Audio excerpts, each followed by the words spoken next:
완전한 풍요 벌써 4번째 시간 3장 가장 중요한 몸을 담당하게 된 김지훈 전도사입니다. 월터 브루그만의 이 완전한 풍요의 이 책에 대해 처음 들어보셨거나 또 잊으신 분들을 위해 다시 한번 짧게 정리를 해보겠습니다. 이 책은 물질성에 관한 바른 기독교적 이해를 담고 있는 책입니다. 하나님으로부터 멀리 떨어져 있거나 보통은 적대적인 것을 세상 또는 물질이라는 단어를 사용하며 동시에 성경은 하나님이 세상을 이처럼 사랑하사 독생자를 주셨으니 그 사랑하시는 것에 이 두 가지의 의미를 볼 수 있습니다. 세상과 관련된 것은 피하고 또 멀리하는 것을 좋은 것이라고 생각하며 살아가고 있는 저희들에게 우리의 몸은 이 세상을 딛고 살아가고 있기에 서로 관계를 주고받을 수밖에 없음을 인식하고 이에 따른 잘못된 환상을 교정하고 물질 세계를 어떻게 회복할지의 통찰을 제시해 줍니다. 여러분에게 이 조금이나마 단단한 음식을 소화해내시는데 도움이 되시는 시간이 되기를 소망합니다. 오늘의 주제 몸 함께 보겠습니다. 우선 몸을 정의하자면 사람이나 동물의 형상을 이루는 전체 또는 그것의 활동이나 기능, 상태를 말합니다. 물리적인 몸, 바디, 육체 이렇게 이야기할 수 있고 또한 죽으면 한 줌의 흙이 되는 것입니다. 우리는 육체를 위해 음식을 먹고 또 운동도 하고 건강을 유지하기 위해 병원도 가지요. 많은 시간과 에너지를 몸에 투자하며 살아가고 있습니다. 몸에 대한 관심이 참 많은 세상에서 살아가고 있습니다. 건강과 자기관리를 중시하는 MZ세대, 2030 세대를 중심으로 바디 프로필, 바프를 들어보셨습니까? 이 바프를 찍어 SNS에 올리는 것을 보더라도 건강관리, 특히 다이어트에 관심이 많다는 것을 알 수 있습니다. 코로나19로 인해 건강에 대한 고민과 관심이 더 높아지면서 더욱 유행하게 되었지요. 이제는 얼굴을 보여주는 것보다 몸을 보여주는 시대가 된 것 같습니다. 그럼 왜 이것을 찍는 걸까요? 단순히 남에게 보여주기 위함일까요? 아니면 나의 건강을 위해서 하는 것일까요? 자신의 가장 아름다운 순간을 기록하고도 싶고 또한 자기 관리를 하고 있다는 것을 보여주기 위함도 있는 또한 건강하고 멋진 모습을 남기기 위함이 아닐까 저는 생각해 보았습니다. 그리고 저는 나는 나 그대로 참 소중하고 아름답다. 누군가에게 보여주고 평가당한 것으로 인생이 결정되는 것은 너무나 잔인하고 잔혹하다고 생각했습니다. 최근에 가수 김종국 님이 했던 말이 생각납니다. 왜 인생을 이 사진 한 장에 보려고 하느냐. 인생은 끊기지 않는 동영상이다. 계속 이어가는 동영상으로 살아야지. 하지만 이러한 저도 믿기 어려우시겠지만 37년간 다이어트 중입니다. 이렇게 우리는 건강에 대한 관심이 참 많습니다. 저희 4살 된 딸도 마찬가지인 것 같습니다. 조금이라도 몸에 상처가 난다면 그 즉시 바로 뽀로로 밴드를 붙이는 일을 하더라고요. 또한 주거에 대한 기준에 있어서도 많은 변화가 있습니다. 예전에는 근처에 역이 있는가? 그러면 역세권. 공원이 있는가? 박세권. 그리고 주변에 스타벅스가 있느냐? 이걸로 스세권. 이걸 많이 들어보셨을 텐데요. 요즘은 병세권이라는 단어가 있다고 합니다. 이 병원을 5분, 10분 안에 갈 수 있는 가까운 곳에 위치해 있느냐? 병원을 슬리퍼 신고 갈 수 있느냐? 그 표현입니다. 그럼 또 다른 면에 몸은 어떤 것들이 있는지 짧게 살펴보겠습니다. 철학자들은 벌거벗은 몸이라고 표현하며 약자, 소외된 자, 아무도 관심 없는 그 관심받지 못하는 자를 표현하기도 하고요. 기술적인 몸에 있어서는 메타버스, 가상세계에서 몸을 이야기할 수 있습니다. 여기서는 부캐, 자신의 1차원적 캐릭터가 아닌 부캐를 통해 자신의 몸을 새롭게 만드는 것에 관심이 있습니다. 왜일까요? 우리의 몸이 한계를 가지고 있다는 것이죠. 한계를 벗어난 곳을 찾다 보니 이 가상현실에 대한 몸, 부캐를 원하게 된 것입니다. 이렇듯 몸을 정의하고 이해하는 방식에 따라 삶의 결과나 또 스타일이 달라지기 마련입니다. 그래서 오늘은 우리가 어떻게 해야 성숙한 물질성으로 몸을 바라볼 수 있느냐를 함께 고민해보는 시간이 되었으면 좋겠습니다. 우선 성경에서의 몸을 살펴보고자 합니다. 성경에서는 몸을 참 귀하게 여깁니다. 왜냐하면 모든 인간은 하나님의 형상을 따라 지어진 것이기 때문입니다. 하나님께서는 하나님의 형상대로 창조하셨기에 귀하게 여긴다고 말씀하셨습니다. 누가복음 12장 23절 말씀에 목숨이 음식보다 중하고 몸이 의복보다 중하니라 라고 말씀하고 있습니다. 제자들에게 생명과 몸의 중요성을 강조하신 예수님의 말씀은 음식의 축제, 그러니까 쌓아두는 것이죠. 음식의 축제가 삶의 전부라고 생각하는 부자 농부에 관한 비유에 이어서 나타납니다. 그래서 예수님은 우리에게 순위를 바로잡아야 한다고 말씀하십니다. 음식과 의복이 생명과 몸만큼 중요하지는 않으니까 말입니다. 짐작하셨겠지만 저자는 몸에 대한 성숙한 물질성은 책임감 있는 자기 관리에서 시작한다. 우리 모두는 책임감 있는 자기 관리의 방법을 잘 알고 있다. 올바른 식습관이나 적절한 운동, 충분한 잠을 유지하고 과식이나 게으름, 과로를 피하는 것이 그 방법들이다. 좋은 관리는 술, 담배 등의 중독을 피하고 분에 넘치는 치장이나 소비를 하지 않으며 정신을 흐트러뜨릴 수 있는 온라인 활동을 과도하게 하지 않는 것이다. 덧붙여 이웃들과 좋은 관계를 유지하는 것도 육체적 건강의 비결이다라고 이야기하고 있습니다. 또한 저자는 골반 신학이라는 용어를 사용합니다. 헌신이라는 관계적인 문제는 완전히 도외시한 채 성행위에만 집착하는 것을 지칭하는데요. 이것을 통해 성에 대한 문제에 대한 바른 인식이 필요함을 이야기하고 있습니다. 성은 거래가 아닌 장기적인 언약의 헌신을 위한 것이라는 것입니다. 육체적 성숙은 자기 관리와 성이라는 문제에만 국한되지 않습니다. 성경 속에서 바울의 명령을 한번 살펴보겠습니다.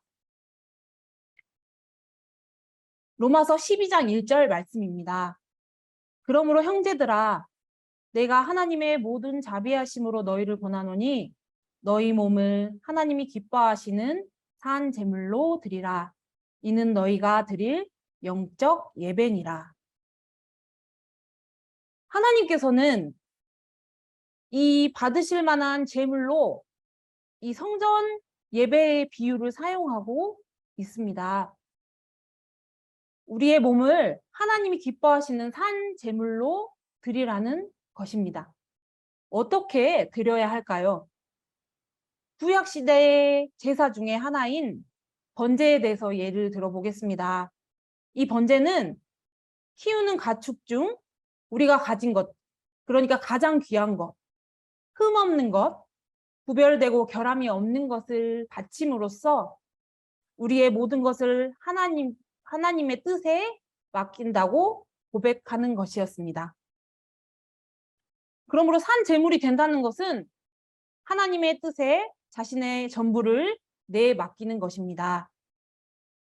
능동적으로는 하나님이 말씀하시는 것이면 기꺼이 순종하겠다는 것이고, 수동적으로는 하나님이 우리 삶에 허락하신 것은 무엇이든 기꺼이 감사하게 받아들이겠다는 의미입니다.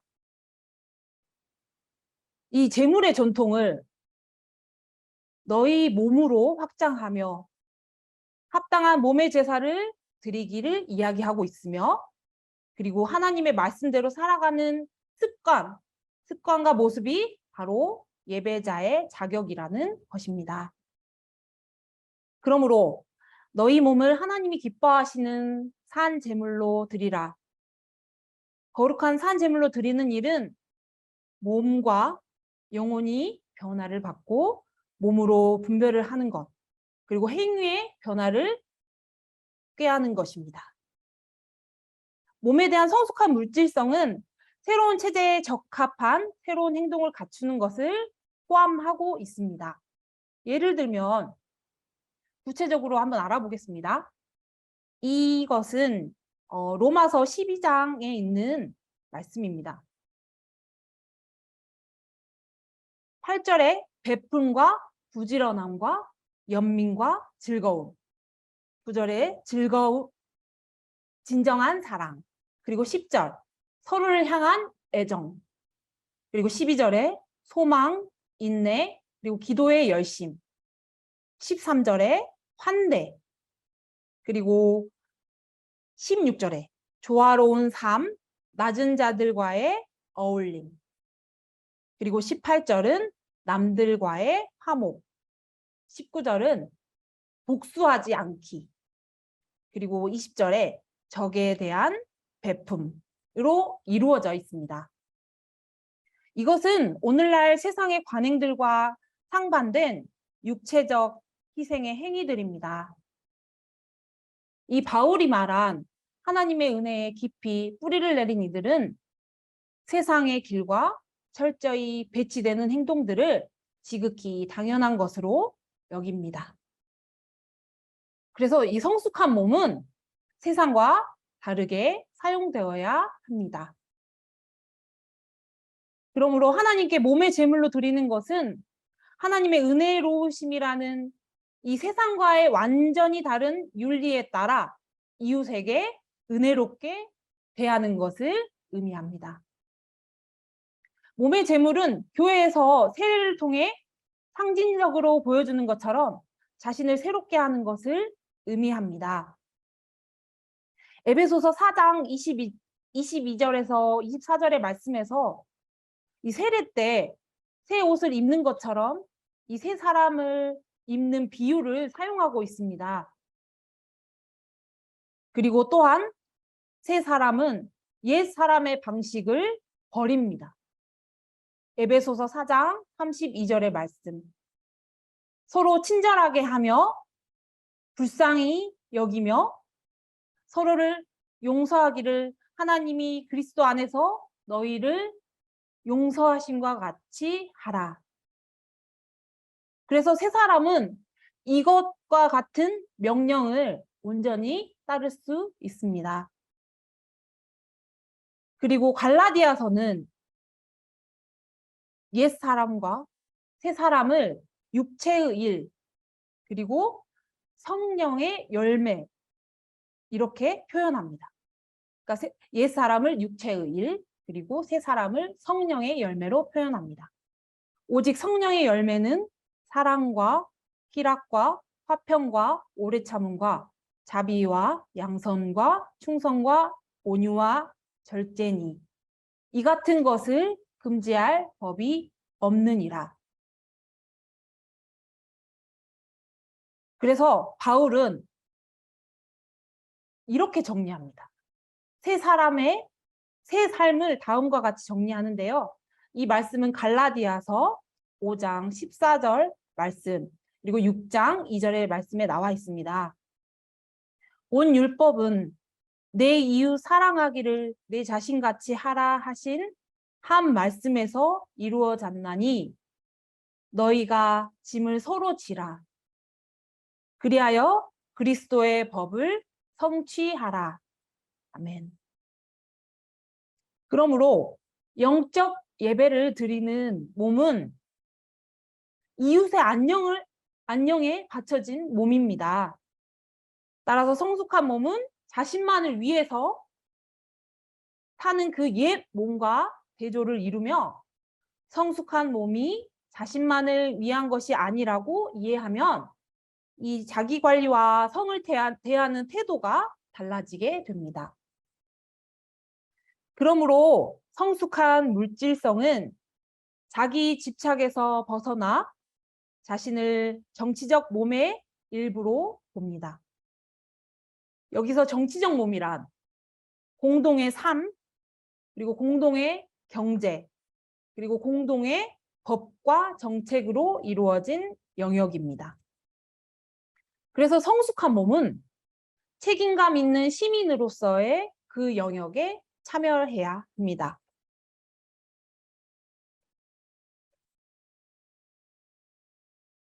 그리고 이 교회가 그리스도의 몸이라는 정의,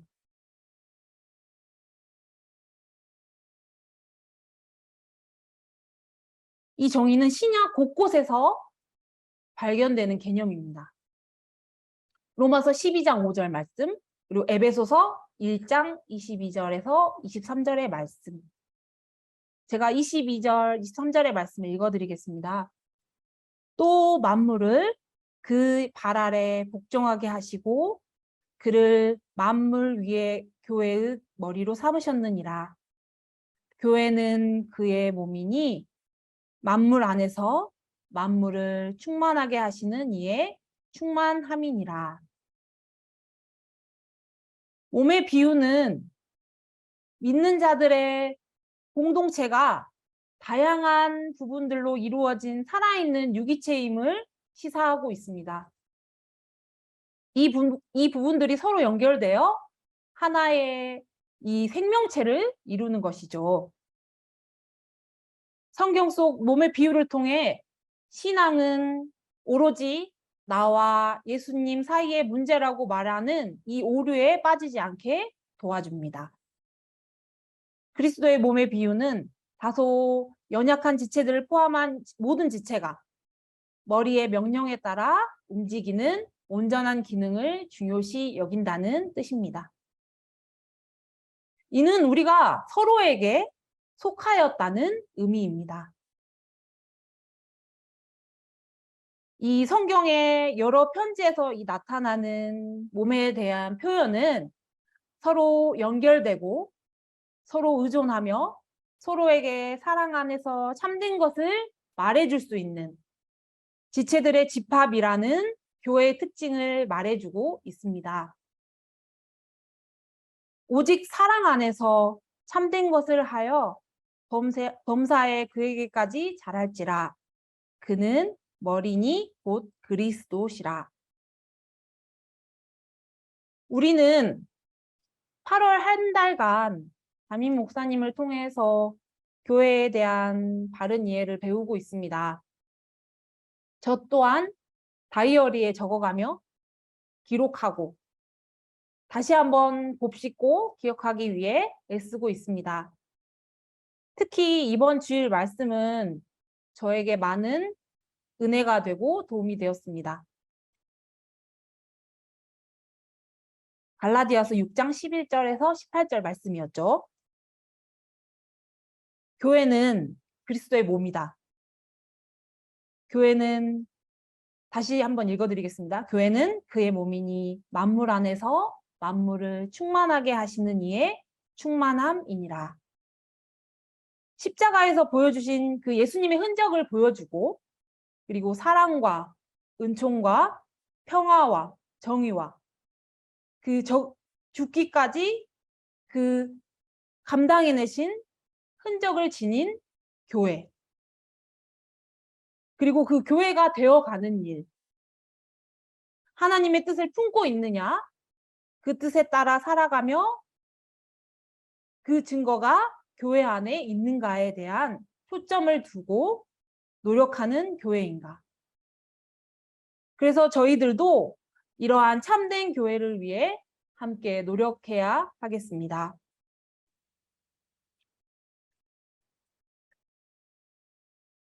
우리 교회가 세상에 감동과 희망과 또한 위로를 줄 수 있고 생명, 정의, 평화를 위해 노력하는 교회가 되기를 소망해 봅니다.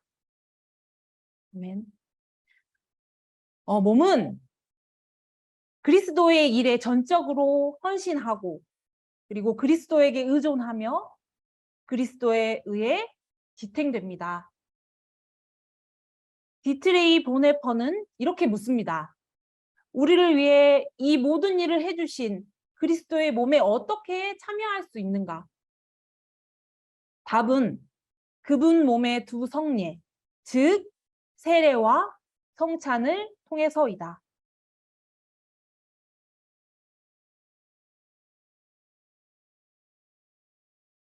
지체들이 정기적으로 모여 상징적으로 그리고 실질적으로 그리스도의 몸을 받는 성찬은 그리스도와의 육체적 연합을 상징합니다. 고린도전서 11장 23절에서 29절의 말씀, 성만찬의 말씀인데요. 이 바울이 고린도 교인들에게 성만찬의 의미를 다시 한번 가르침으로써 그것의 올바른 거행을 촉구하고 성만찬의 말씀을 다시 한번 상기시키는 말씀입니다. 예수님께서 6월절에 제자들과 음식을 나누셨습니다. 이 먹을 것은 우리 몸에 들어와서 우리의 몸을 유지시켜 주는 것이죠. 예수님은 십자가를 지시기 전 자신의 몸과 피를 나누셨습니다. 음식은 우리에게 생명을 가져다 줍니다. 음식은 육체를 형성하는 데 중요한 역할을 하고 그러므로 이 음식을 나눔으로써 우리는 예수 그리스도의 몸에 관심을 가지게 되고 서로의 귀함을 알게 되는 참 형제 자매가 되는 것입니다. 우리가 성찬에 참여할 때 개인적인 떡만 추구하는 옛 세상에 저항할 수 있게 되는 것입니다. 우리는 이 받은 은혜를 가지고 세상으로 나아가야 합니다. 성경은 하나님과 이웃을 모두 사랑하라고 명령하십니다. 이 두 사랑이 사실상 한 사랑이라고까지도 말씀하고 있습니다. 하나님을 사랑하는 것은 곧 성숙한 물질성으로 이웃을 사랑하는 것입니다.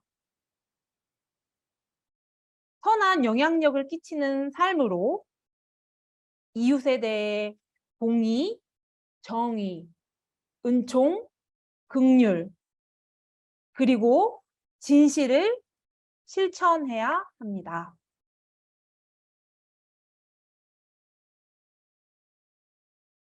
마태복음 5장 16절 말씀. 이같이 너희 빛이 사람 앞에 비치게 하여 너희 착한 행실을 보고 하늘에 계신 너희 아버지께 영광을 돌리게 하라. 그리고 요한복음 17장 18절의 말씀. 아버지께서 나를 세상에 보내신 것 같이 나도 그들을 세상에 보내었고. 제자들의 사명입니다. 또한 우리의 사명이기도 하고요. 마지막으로 성숙한 물질성. 마지막 성숙한 물질성은 우리가 죽는다는 것을 인정하는 것입니다. 좋은 죽음이라고도 할 수 있습니다. 좀 표현이 그렇죠. 저희는 태어나면서부터 어찌 보면 죽음을 향해 달려간다는 것이라는 글을 본 적이 있습니다.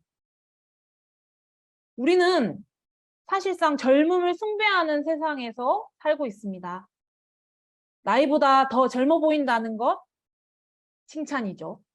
저희에게 칭찬이고, 그리고 젊어 보이고 싶은 욕구, 그리고 노화를 막고 죽음을 연기하고 싶다는 생각으로 이어지는 것입니다. 하지만 이 죽음으로부터 멀어지려고 애쓸수록 제대로 준비를 할 수 없다는 것이 문제입니다. 기독교 교리의 핵심은 무엇을 위해 죽을 것인가입니다. 바울 선생님은 죽어야만 다시 살 수 있다고도 이야기하고 있지요. 제가 말씀을 준비하면서 글을 하나 찾았습니다. 읽어드리겠습니다. 박노해, 좋은 삶이 필요하다. 깊은 잠이 들기 위해서는 힘이 필요하다. 낮에 햇볕 아래 땀 흘리는 온몸의 활동력이 필요하다. 좋은 죽음을 맞이하기 위해서는 좋은 삶이 필요하다. 자신에게 주어진 삶을 남김없이 불사르는 지금 이 순간을 온전히 사는 삶이 필요하다.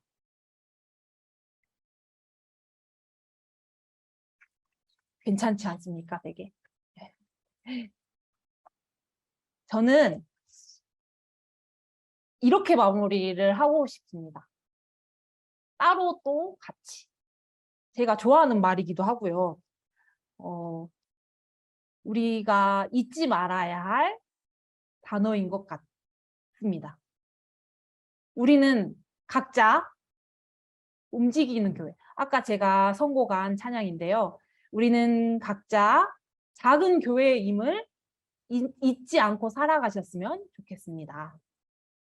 그래서 매일매일을 하나님 나라가 가까이 온 것처럼, 그것처럼, 그리고 지금 우리 중에 온 것처럼 하루하루를 정말 소중히 살아가셨으면 좋겠습니다.